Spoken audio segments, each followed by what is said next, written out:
This is A Different Perspective with Kevin Randle. A retired U.S. Lieutenant Colonel, Kevin Randle has been studying UFOs for nearly 50 years. Kevin has investigated some of the most famous UFO cases in the world and has been consulted for dozens of documentaries about UFOs. Considered one of the leading experts into the Roswell UFO crash of 1947, Kevin has written more than 25 books about UFOs, including the recently published Roswell in the 21st Century.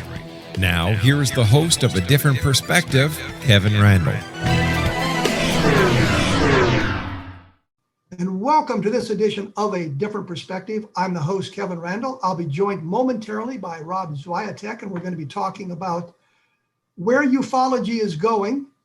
But before we do, I just wanted to make some comments. I've heard some people respond to my displeasure with the way things are in the publishing industry, I guess we would say.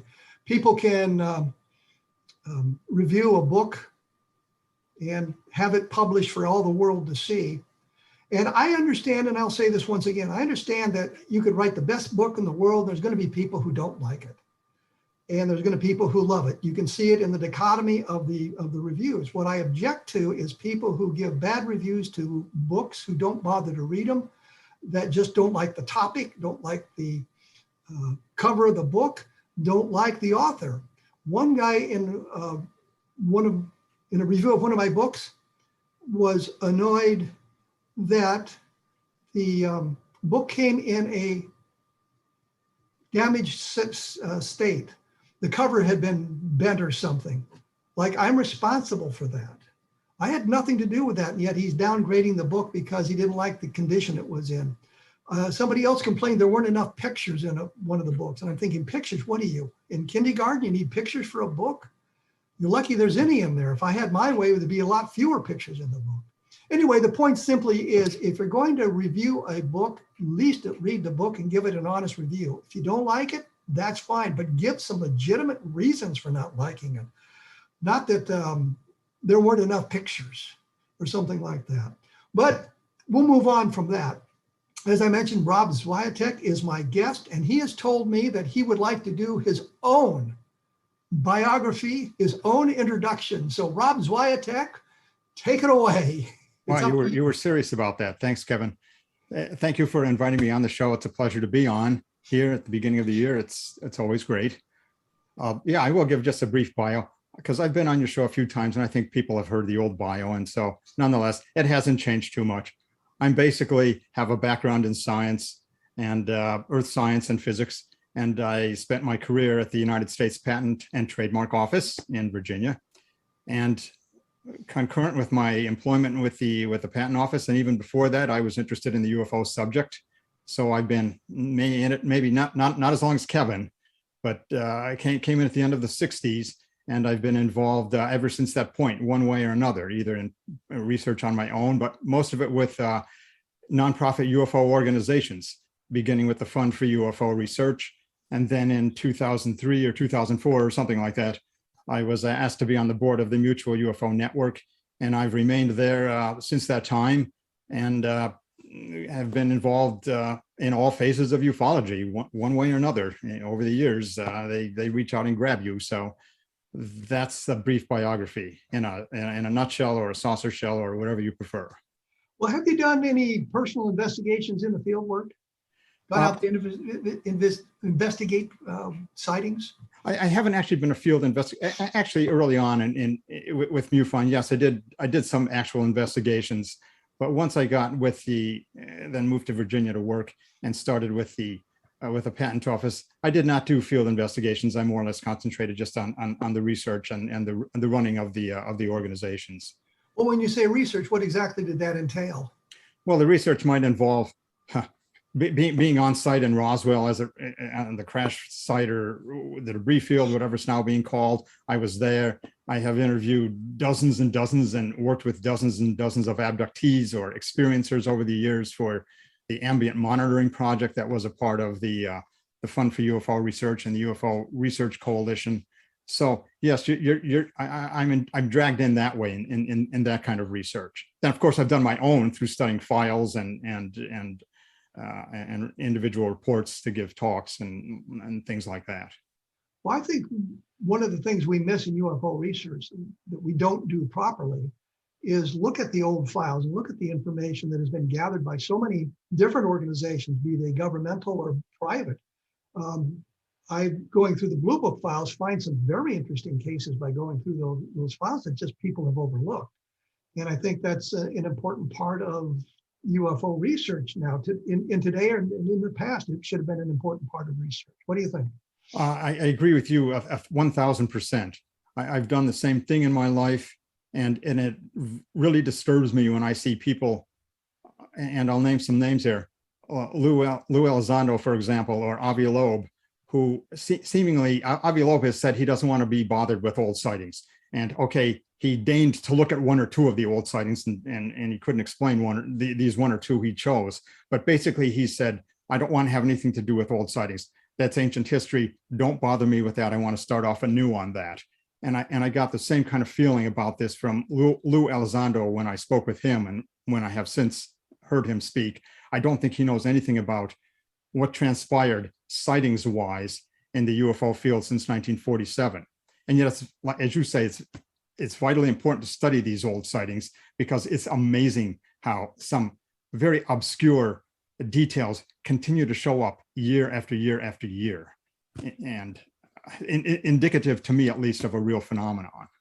Well, I know when I spoke to Avi Loeb, and I pressed him on that point about looking at some of the old sightings and thinking that there's some very good research that has been done. Granted, a great deal of the research done, especially by the civilians, even in the military for that matter, wasn't all that great. They were all kind of locked up in their own bias. I think some of the military people were of the attitude, well, there's nothing here and I can't understand why I'm wasting my time. In fact, one of the last cases in the Blue Book files, if you read the case, the major who was conducting the investigation, you can see in his report that he was just annoyed at having to investigate this UFO sighting. But I can kind of understand where Loeb's coming from, because he's kind of looking in a different direction for the information. He's looking outward, away from Earth, at the objects that are transiting the solar system, looking for the thing like that came through the solar system a couple of years ago. He's looking for more of those sorts of things. And the UFO phenomenon, as it has been collected in the past, doesn't really address that. So I can kind of understand that attitude. But since then, he's also, as you said, kind of looked at some of this stuff. And I thought maybe looking at cases like Levelland, where you have the object interacting with the environment through the electromagnetic effects, may provide some clues that would be necessary and helpful for his study. I would completely agree. And I'm not saying there's 100,000 cases that are on the level of Levelland, if I can say that, but there are dozens and dozens and dozens that have received competent investigations over the 7 decades now of UFO reports that one can fall back on to ascertain, at least in your own mind, whether or not something is going on here that's not prosaic or not meteorological or hoaxing or whatever. That's a real unknown phenomenon. In my case, it's in my opinion, it's an unknown phenomenon that's got an intelligence behind it. But that's, I think, what the reports would show you. Well, is there a specific case that you find particularly persuasive?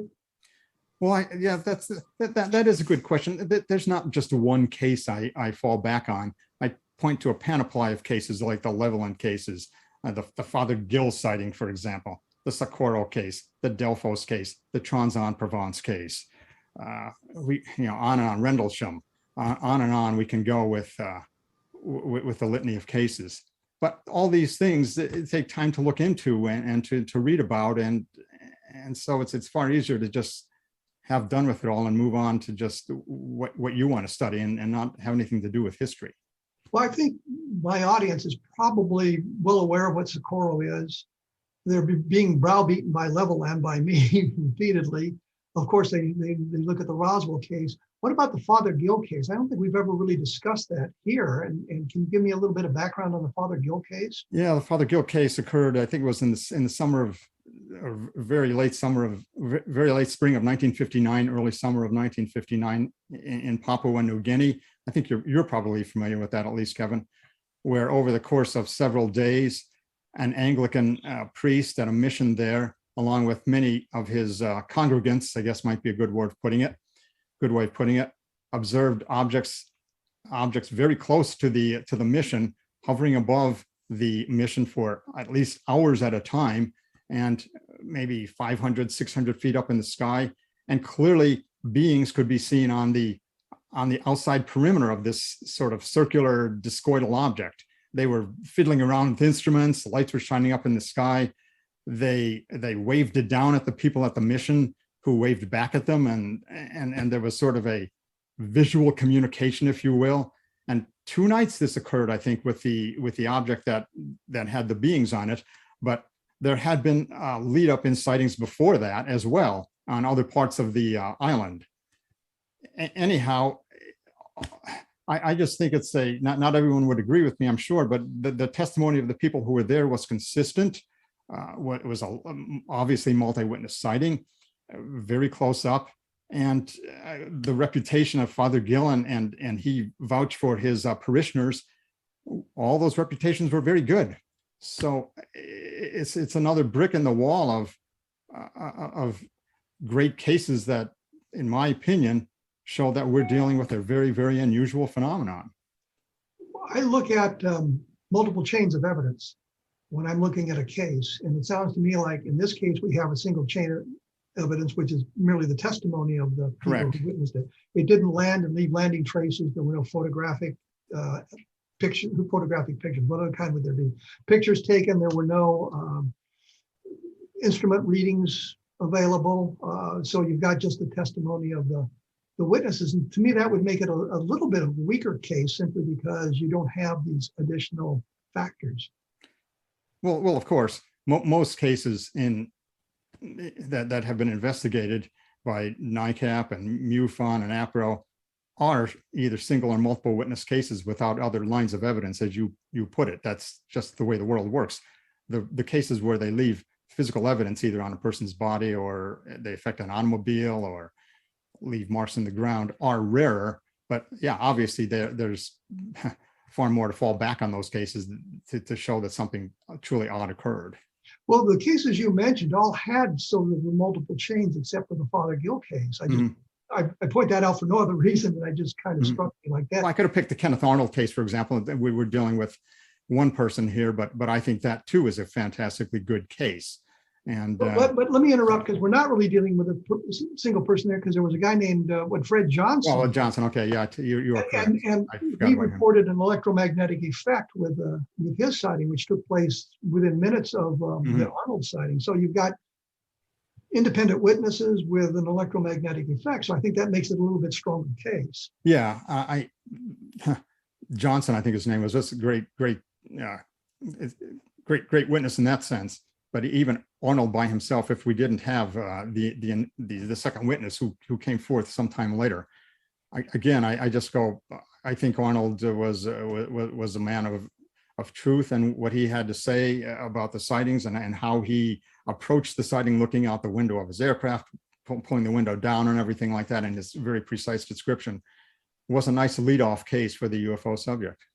Well, and I would argue one other point on the Arnold case is that when he was interviewed by Davidson and Brown, the military officers from 4th Air Force, he asked them about some of the other cases, and they talked about the Rhodes photograph from Phoenix on July 7th, and showing what it looked like, and it looked an awful lot like his initial description of the objects he had seen. So, there we have another point of, I guess, evidence helping with that specific case. Correct. Yeah, these heel-shaped objects, to this very day, they still sort of show up in sightings.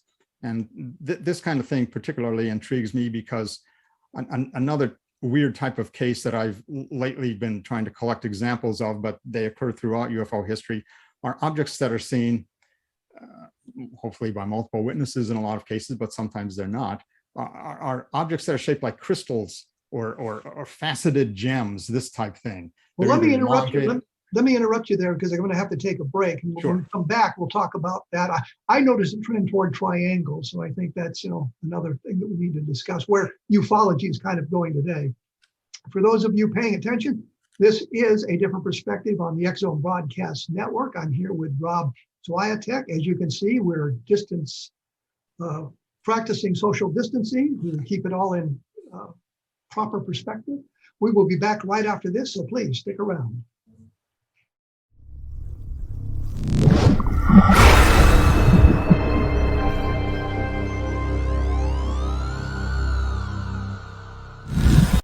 And welcome back. I am again Kevin Randle. I am here with Rob SWIATEK. We are talking more about history of ufology than I really kind of planned on. I was going to go more toward where the trends are going in ufology today with some of the things that are going on with Congress and the federal government. But when we went away, we did sort of move in that direction. Rob, you were going to talk about a trend you saw where the objects being reported are more crystalline shaped or crystal-like. Yeah, crystal shape might be a good way of putting it. They're not always transparent, but these kind of objects have shown up again from the dawn of the UFO age.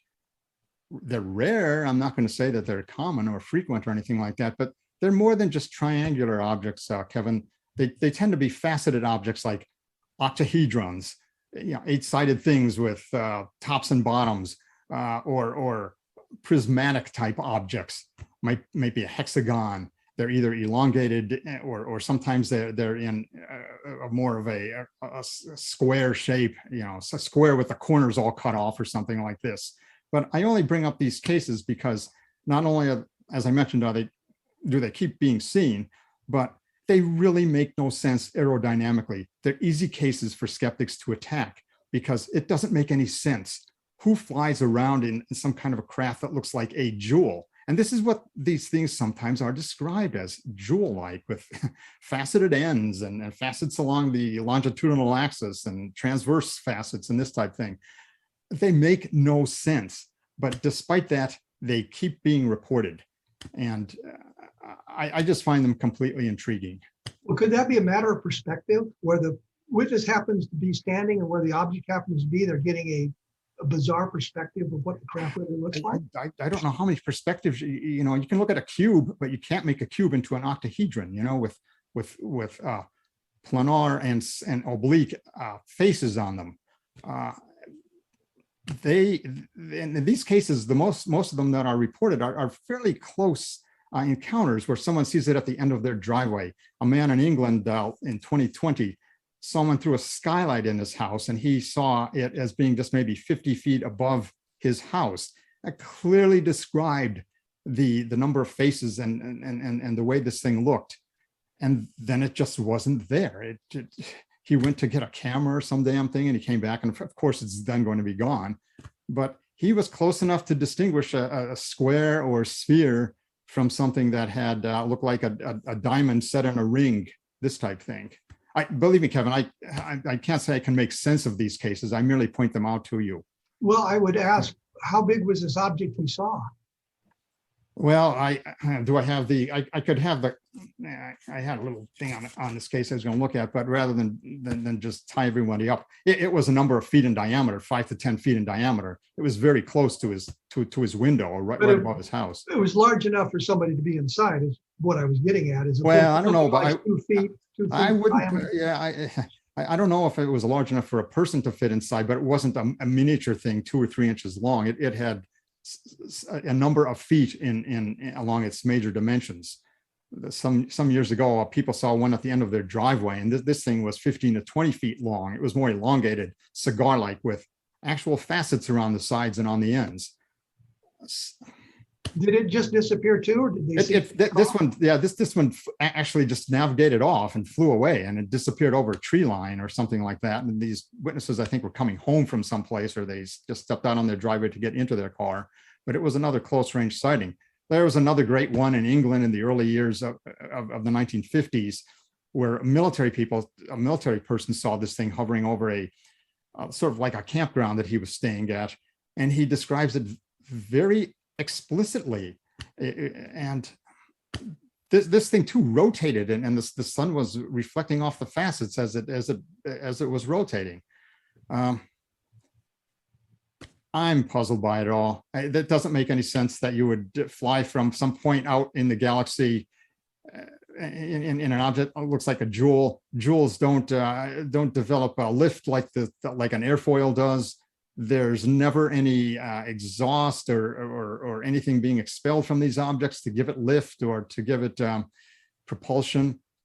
I merely pointed out as a category of objects that if one looks through enough cases, you will come up with every 500th case might be one like this.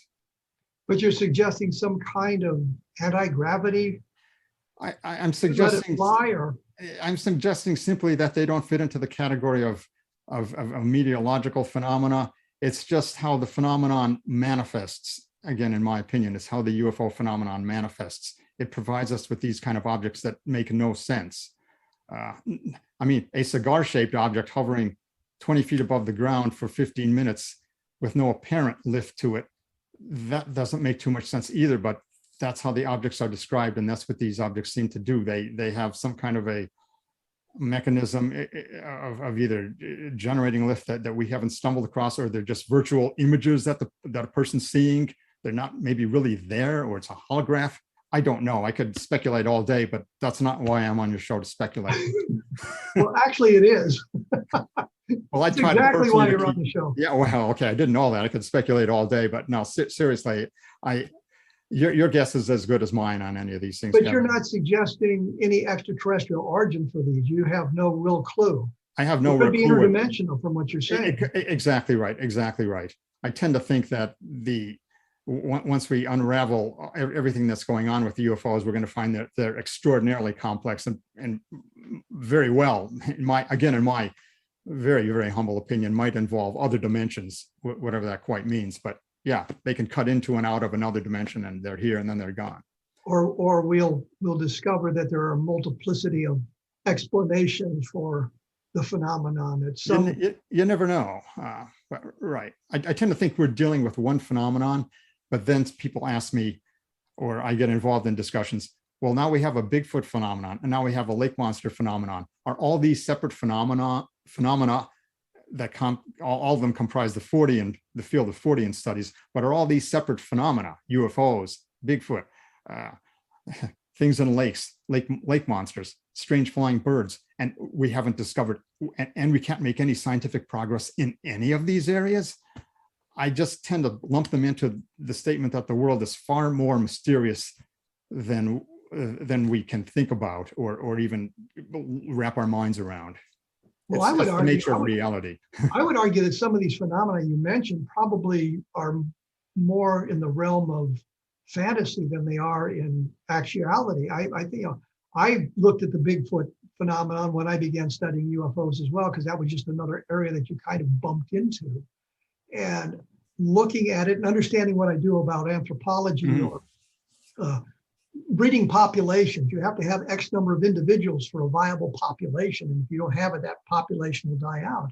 And I can see no place in the United States, for example, where Bigfoot could hide with a viable breeding population. Well, Kevin, you're 100% right. And I've had that conversation with my wife and with numerous people. I'm speaking for myself here. I find the eyewitness testimony, and again, I'm not claiming to be an expert on Bigfoot sightings by any means, but from what I've read, and even once spoke to a person who saw this creature, the eyewitness testimony has the same strengths and weaknesses as does the UFO testimony. Not as many cases maybe, but nonetheless, some of these witnesses do seem to be describing this kind of a creature. But I agree, all the corners of the 48 contiguous states here have been explored. For the most part, there can be no populations of undiscovered beings like this existing, say, in North Carolina or New Jersey or Ohio. That doesn't make sense, but somehow these things keep getting reported. I have no explanation for it, but I merely point out that it's an oddity of the universe. We seem to be either dimensions are interpenetrating ours, or we don't see the big picture and we can't explain it. It completely baffles me. Well, that's one of the reasons I kind of severed those sorts of phenomena from the UFO phenomenon, because when we look at the UFO phenomena, we do have physical traces. We do have good photographs. We do have radar cases. We do have the kind of evidence you'd like to see related to this, other than, of course, having the craft and the bodies in our hands. But on some of these other phenomenon, and let's look at the Loch Ness Monster. I mean, how many times have they formed expeditions to find the Loch Ness Monster with all the modern technology and have just come up with nothing? So I think that we need to sever that from the UFO field.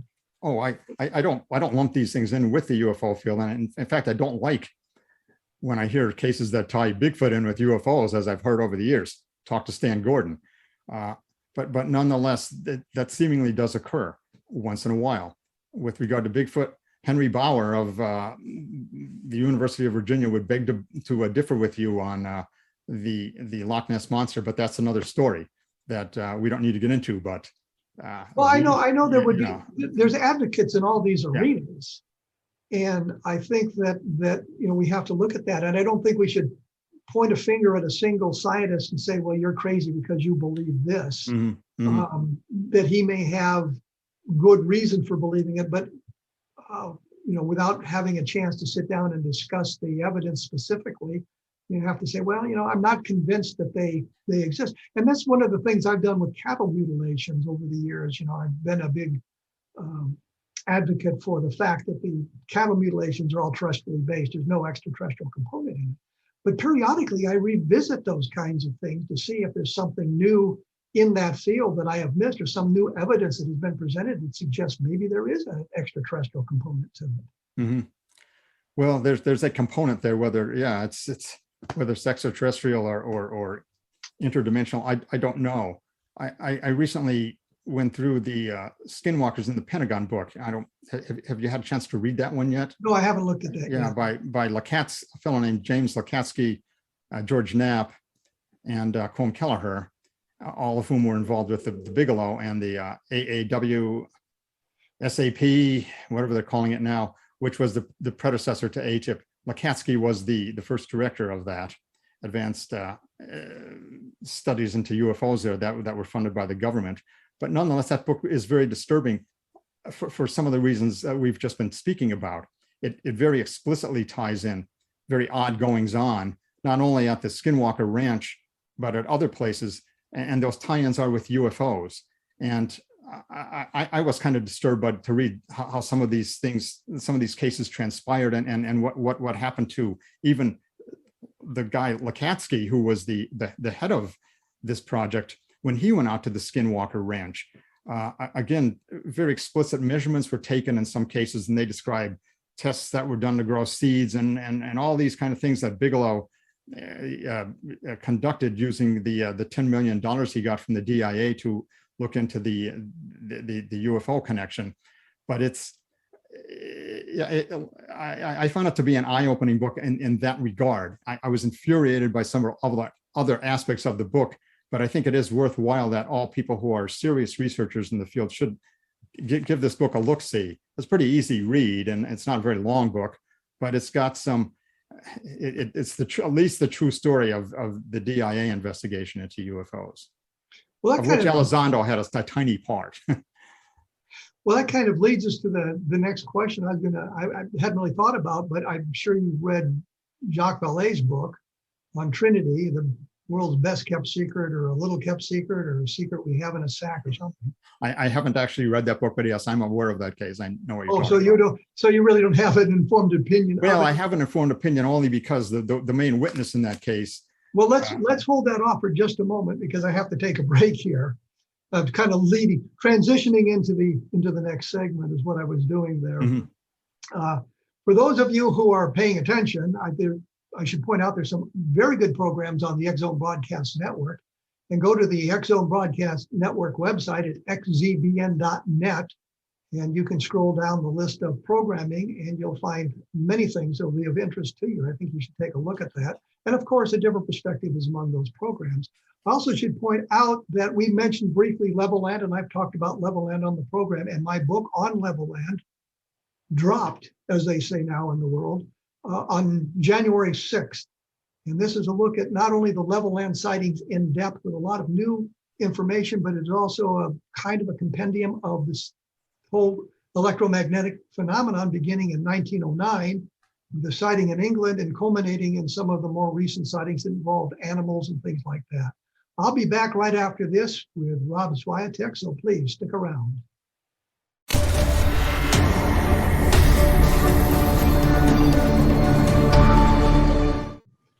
I am back with Rob SWIATEK. We are talking, really not the way I thought we were going to be going, because we kind of hung up on some of the past cases, but I think it's interesting that we look at that stuff because it's necessary to understand what goes on in the future. And when we went away, we were beginning a discussion of other aspects of this. We were going to talk about, well, you had an opinion, I guess I should say, kind of meandering around here, an opinion of the book by Jacques Vallée of the UFO crash in San Antonio, New Mexico in 1945, near the Trinity site. And you said you hadn't read the book, but you had some thoughts on it? No, just one tiny thought, and I'm not going to characterize the book or say anything one way or another since I haven't read it. But this case somehow came across the transom of the Fund for UFO Research, or came across the transom of Don Berliner, who was the chairman of the Fund for UFO Research at the time, in the earlier years of this century. So I'm talking 2002, 2003, something like that. And I remember a series of emails going back and forth.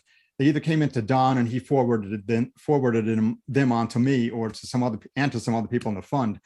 And I recall, going through these emails, and what subsequently turned out to be the witnesses involved in these cases were the witnesses that are involved in this book. And just at the time, I was very skeptical about what they had to say. And I suppose I could dig up those emails. I'm not sure they survived the years of time, but that's all I have to comment on it. This case didn't make this case was resurrected, I guess, with the book, but it actually began 15 years earlier or so, at least among some people in the UFO field who these witnesses were reaching out to contact. Well, let me expand your horizon on this. I'm trying not to sound condescending on this. Don Schmidt and I did a interview just before the new year, and we talked a little bit about this. He was contacted, I think he said, in 96 or 97 by one of the primary witnesses, Remy Baca. Baca, right. About it, and it sounded to Don as if Baca was talking about the crash being over on the plains of San Augustine, linking it to the Barney Barnett case. I understand that Stan Friedman was also contacted about this case, and both of them kind of looked at it and thought, no, we don't want to get involved in it. Now you've added another dimension to that with the information from Don Berliner and the Fund for UFO Research. It would be interesting. I think it's important if you get a chance, and I hesitate to do this, but if you get a chance, you should see if you can find those emails or copies of them, because I think they would be an important historical document showing that these guys didn't just sort of stumble into the UFO community. They worked their way into it by contacting all sorts of people on it until they got somebody who was interested in their tale. I got emails and information about it back in 2010. So I've known about it for now 12 years. But I think that that's important that we take a look at all of that. So I read the book. It's not very coherent. There's an awful lot of unnecessary history in it. There's an awful lot of speculation in it. And there's basically a single witness, because I don't think, I guess they did have a chance to talk to the other fellow that was involved with Baca before he passed away, but it's basically single witness. So it's just not a very solid case. And I think the reason it's gotten so much interest is Jacques Vallée's name is on it. Sure, I was disappointed in Jacques Vallée and his advocacy for this book, which moves us into where I really wanted to go on this program, and that's where we're going in ufology. And I wondered what your thoughts were on the congressional mandate to investigate UFOs and the coming so-called investigation of the UFOs by the various government and intelligence agencies. Well, I had a chance to go over and read the bill that was signed by Biden, I think, on December 27th, National Defense Authorization Act for 2022. And it does establish within the confines of the Secretary of Defense an office for there's no other way to say it, but for investigating UAP or UFO sightings, where field investigations will take place. And this is a distinct difference from what the task force was doing, for example, and they seem to be more of just coordinating sightings and writing that report that came on June 25th. But now UAP-TF has been supplanted by whatever this new office is going to be. Maybe it's the Aerial Object Identification and Management Synchronization Group that was also announced by the Department of Defense at the end of November. Maybe it's going to be them, but whatever it is, this congressional act, the NDAA Act of 2022, has some very explicit directives that the government, in theory, is supposed to comply with regarding the investigation of UFOs. They're supposed to develop a science plan. They're supposed to have investigators out there in the field. They're supposed to provide one annual public unclassified report and two semi-annual reports that conceivably could be classified to Congress. And in each of these reports, they've got to describe all the sightings that they've encountered and investigated during the previous, when the first report comes out, it'll be like during the previous 6 months, and or all the 144 cases that were described in the June 25th report. The act actually explicitly states those details have to be given in one of those reports to Congress. And the first report is due 90 days after the bill was signed. So we're talking around the end of March. They have to provide their first briefing to Congress. And I think that first briefing has to include the details on the 143 cases that were in the June 25th report. So the mandate that Congress has given the Defense Department with regard to the UFO subject here is more than just a 9-page report. They actually have to go out there and bust their tails looking into sightings. And Congress wants even details on efforts to, the word is capture. That's the word they use, capture some of these objects. And I would think that if the congressmen and senators who voted for this bill and fashioned the bill had thought that there was nothing but hot air and clouds and hoaxes to UFOs, they wouldn't be talking about trying to capture these objects or have the details on anything that constitutes advanced technology that's beyond what we currently have in our armed forces. But haven't we seen this all before? Wasn't that sort of the mandate that came down from General Twining back in 1947 when he issued orders to the various commands to do exactly this sort of thing? That is correct. They have succeeded in reinventing the wheel.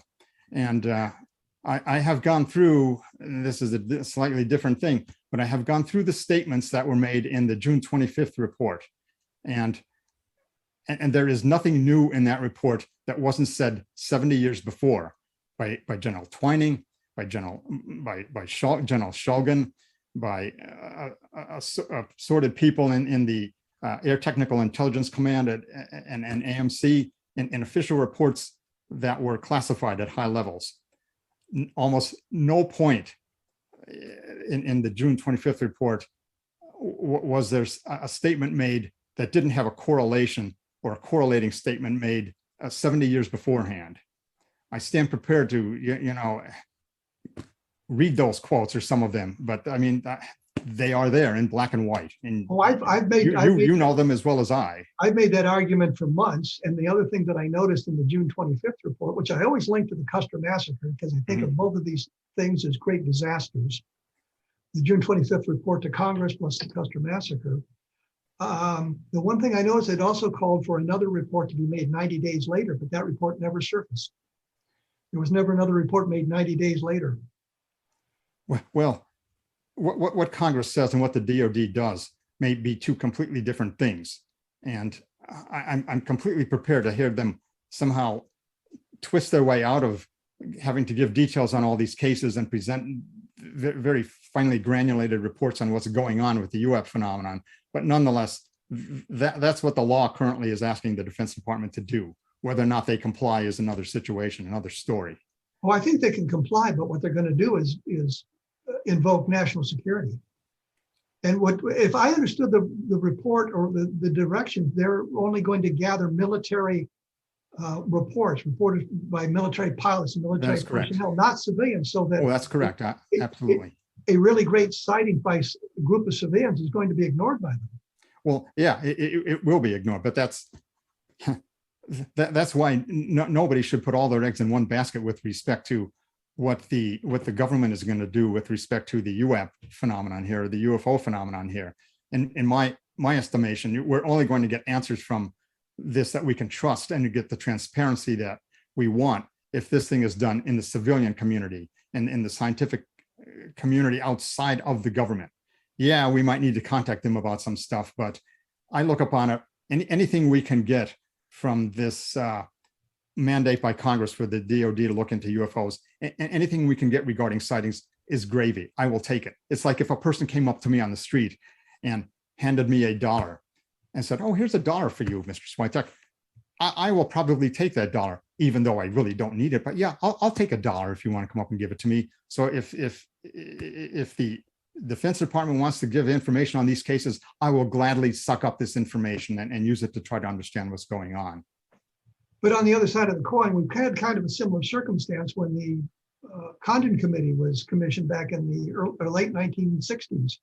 The University of Colorado civilians were supposedly going to look at UFOs, and they had access supposedly to all the government documents and everything else. And yet we find that there are cases that they were denied simply because of the umbrella of national security. I think of the Belt, Montana sightings in 1967 around the missile silos there.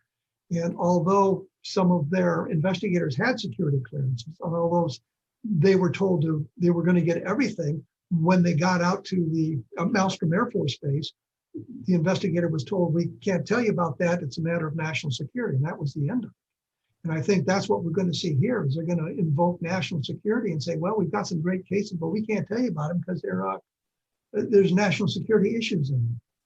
Well, they've got to give, they can give, they could invoke that, I suppose, and maybe nobody in Congress would be cleared to see it, but the semi-annual reports that they're asked to give can be classified and are not necessarily going to be released to the public. So I would think maybe some of the congressmen would be apprised of these cases, congresswomen, whatever, but I don't know. You could be completely correct. And that, if you want to be cynical, and it's not hard to be cynical in the UFO field, that's probably what might transpire. We will get nothing out of it. But I would hasten to say that in 2021, MUFON, for example, received over 5,000 UFO cases, of which a percentage of them were investigated and found to be unknowns. So I say to them, you can keep your damn sightings. You know, we really don't need the government investigators. We need them to investigate threats to our airspace and to flight safety. But if they're not going to investigate sightings with a view toward advancing science, and that even comes out in this National Defense Act, that they should be looking into this to see what we can learn with respect to new science. But if we're not going to get any of that, then the hell with it. There's enough cases that just come in MUFON that are unexplained, I think, to intrigue scientists outside of MUFON to consider the UFO phenomenon, Avi Loeb, for example, and see where these cases take them in their intellectual pursuits. But I think the problem that we're going to see is sort of the appeal to authority, which is, well, we had the experts in the field, we had the military experts look at these cases, and there's really nothing there. And that's sort of the end of it. There are elements of these cases that impact national security. Therefore, we can't tell you everything that we've done, but we haven't found much of anything at all to suggest alien visitation or anything else. And that's exactly what the Condon Committee did. And that was what was set up prior to the Condon Committee even beginning the first investigation. But before you respond, I'm going to have to take a break because I've been watching the clock once again. You got to stop with doing my that. cynical ways. I am here with Rob SWIATEK. We're talking now about some of the history, some of the things that may go on in the future in the world of UFOs. And moving back right after this, so please stick around.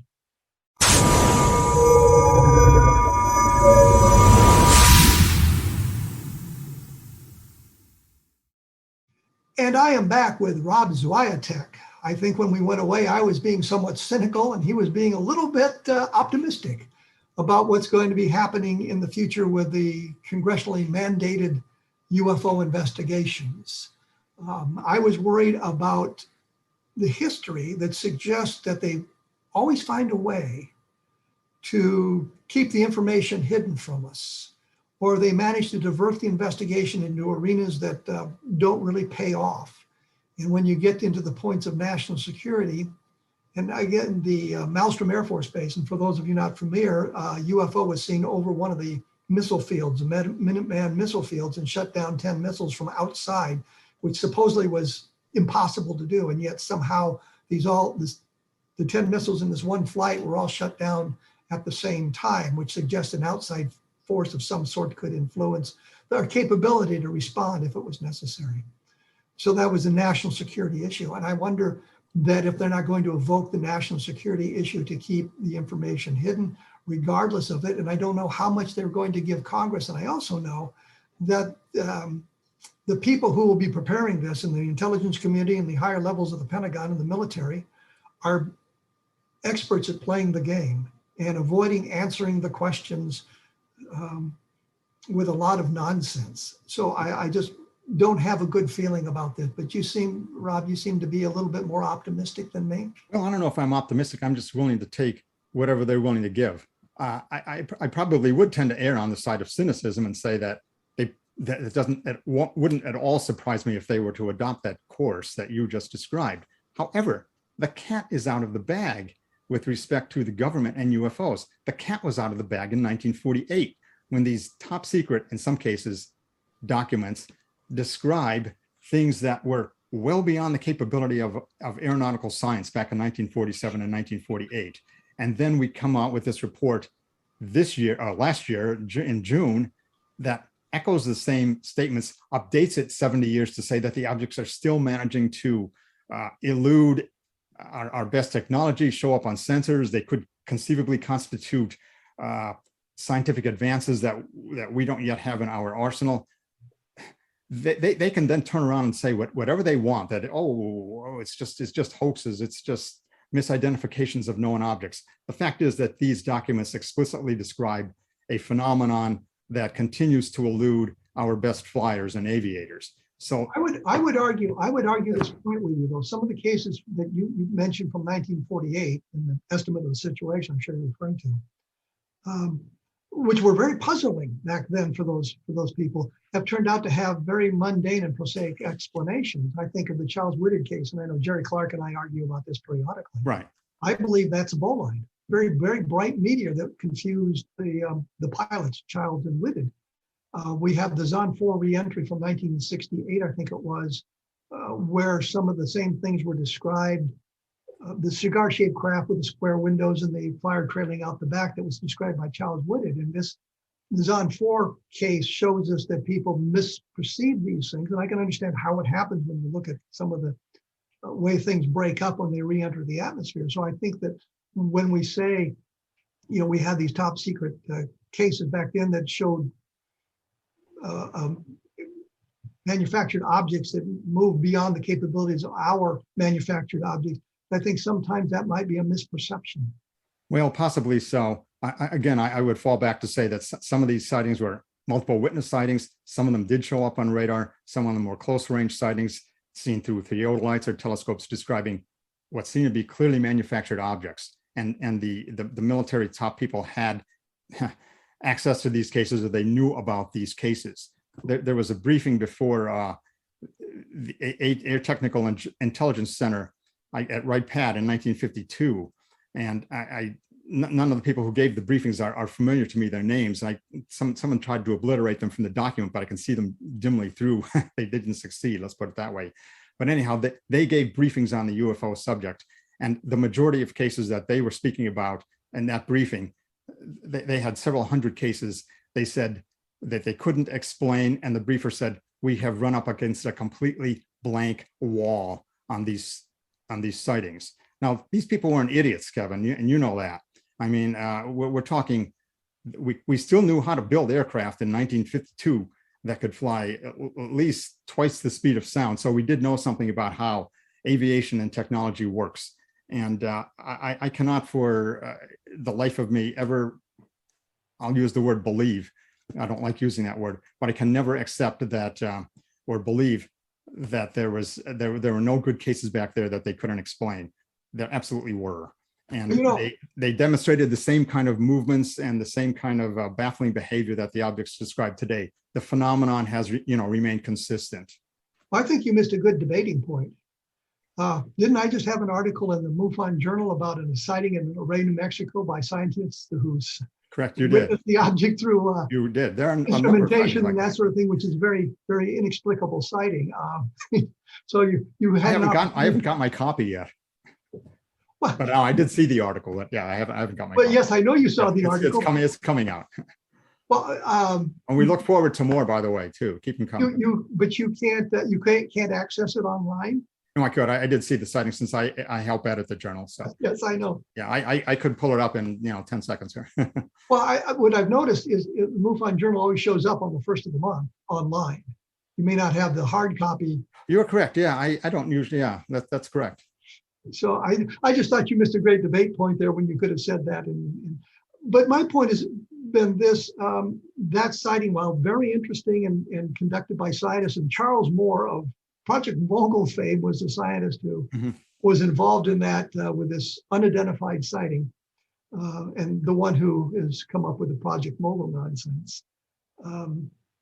It's an interesting case, but by the same token, you don't have physical evidence. You have the witness testimony and the fact that they were able to observe it through instrumentation, which makes it a better case. And it was in sight for more than a minute. And that's always important that they get a chance to take a good look at it. But I think there's always going to be inexplicable sightings, no matter what. Even if we do not have alien visitation, I think we're always going to end up with inexplicable sightings, because there's always going to be maybe a key element missing from the descriptions or the information provided. Yeah, certainly true. Certainly true. But as I said, I worry about the enthusiasm which these investigations will be made by whomever is appointed to investigate them, and what their mandate may be from the chains of command. At one point they were supposed to be making good investigations of UFOs through Project Blue Book.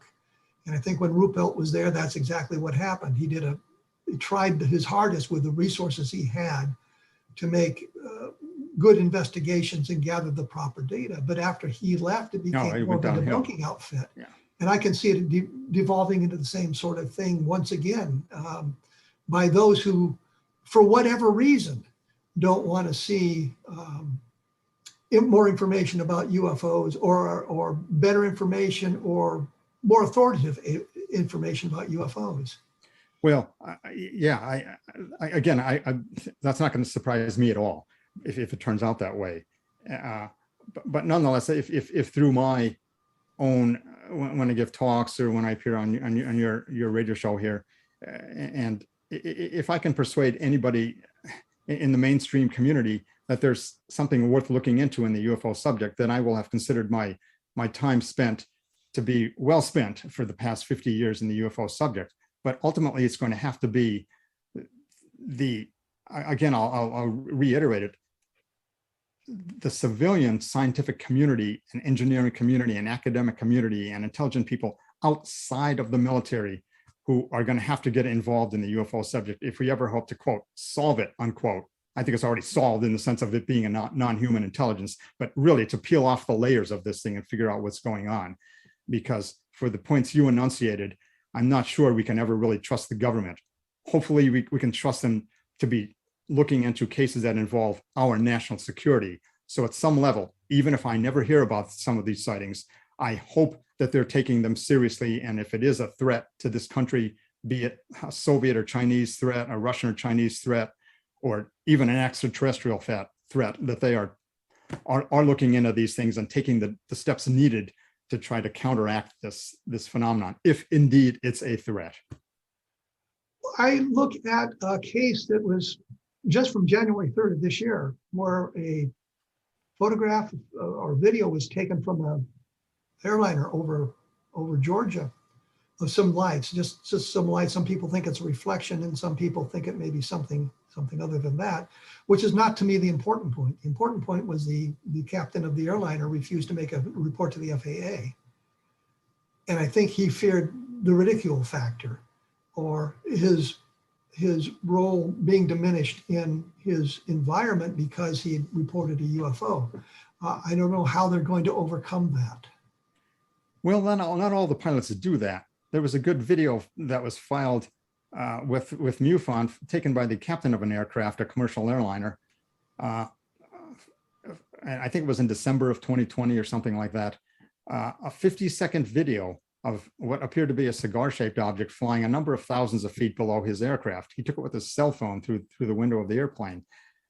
Again, it seems a very peculiar object, but he filed his case with MUFON, and the case received an investigation. So obviously not every pilot is going to not this pilot also made the report to MUFON. My point is he didn't make it to the FAA. He didn't make it to his corporate headquarters. He made it to MUFON anonymously.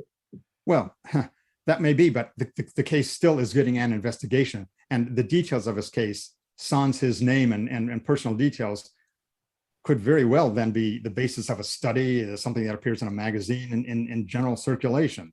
So the point is, his case is out there in the public, regardless of whether or not he chose to report it to the FAA or his airline or the. But I think you missed my point, and it's simply that there's a hesitancy by those people we would like to have involved in this to get involved in this. You know, here's a pilot, he doesn't want to really get involved with it, but he gets the information out there. The problem is, if we don't know who the pilot is, we don't know the airline, we don't know some of those details, then that case becomes less credible. Well, most of these guys do give their names to MUFON, okay? And so the names are known to the investigators. It's kind of rare that a person doesn't give any information whatsoever completely anonymous. As I understand it, the MUFON investigators are not supposed to give a disposition to a case like that in terms of explained or unexplained. They're just supposed to set it aside as an information-only case. But we need to know at least contact details for the person and their name.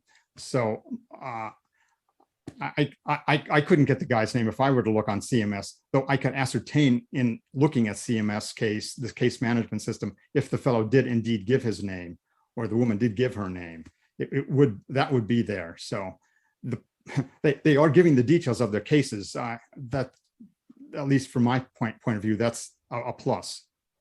Well, I think we're going to have to end it there. We're just out of time. I've had a few other directions I wanted to go, but we didn't get to them. Rob, I want to thank you for taking an hour today to talk about UFOs with me here, and I think provide some good information about what's going on and where we may be going into the future. It's always a pleasure, Kevin. Thanks for having me on. Okay, we'll talk to you later. Right. For those of you who are interested, I have a book out now called Level Land, which details the case, the Level Land case. I think there's some information in there that I was able to discern through going through the records, as Rob and I talked about. Going through the newspaper files and things like that have not gotten a good play. And I'll give you a hint about one of those. That is the sheriff. When he was interviewed by the Air Force, said, well, he just saw a streak of light in the distance, as recorded in the Air Force file. But before that, he was quoted in newspapers as having gotten much closer and seeing an oval-shaped object. That documentation is out there in the newspapers from 1957. And later on, Don Berliner, who Rob mentioned, also talked about the sheriff getting closer and seeing an object like that. So I think you need to take a look at Level Land if you want to get an idea of what these electromagnetic effects are about and how that works. Project Moondust, which is a book I did a couple of decades ago, actually, have been updated and be out in March. So I'm continuing to work in that direction. I will have some more information about some of this stuff on my blog in the next few days or so. So take a look there at www.kevinrandle.blogspot.com. You have been listening to A Different Perspective on the X Zone Broadcast Network, and thank you for tuning in.